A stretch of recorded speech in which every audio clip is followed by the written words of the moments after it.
आवारे, रोशन गव्हाणे, पत्रकार श्याम जाधव, पत्रकार मनीष मुता असे विविध मान्यवरांना कृतिगौरव राज्यस्तरीय पुरस्काराने सन्मानित करण्यात आले. BSF बहुउद्देशीय संस्था, संत कबीर बहुउद्देशीय संस्था, संकल्प बहुउद्देशीय संस्था व उपेक्षित नायक न्यूज यांच्या वतीने कृतिगौरव राज्यस्तरीय पुरस्कार सोहळ्याचे आयोजन साई गजानन मंगल कार्यालय, शेगाव, जिल्हा बुलढाणा येथे करण्यात आले होते.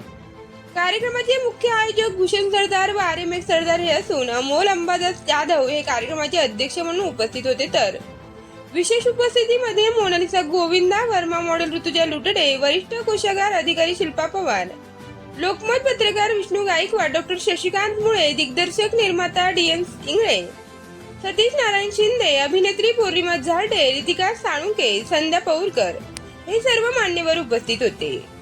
कार्यक्रमाचे सूत्रसंचालन कुमारी अश्विनी सांगळे यांनी केले. तर आयोजन समितीमधील कुमारी अश्विनी सांगळे, सौ वैशाली सोनवणे, राजनंदिनी आहिरे, सुरेखा गांगुडे, देवळा न्यूज पत्रकार, रोशन गव्हाणे पत्रकार, पत्रकार रामभाऊ आवारे, पत्रकार डॉक्टर श्याम जाधव, पत्रकार मुकुंद आव्हाड, पत्रकार ज्योती अहंगे, डॉक्टर रावसाहेब घोडेराव, शिक्षक दादाराव सुगदाणे यांनी कार्यक्रम यशस्वी करण्यासाठी अहोरात्र मेहनत घेतली. देवळा न्यूज साठी रोशन गव्हाणे, नाशिक.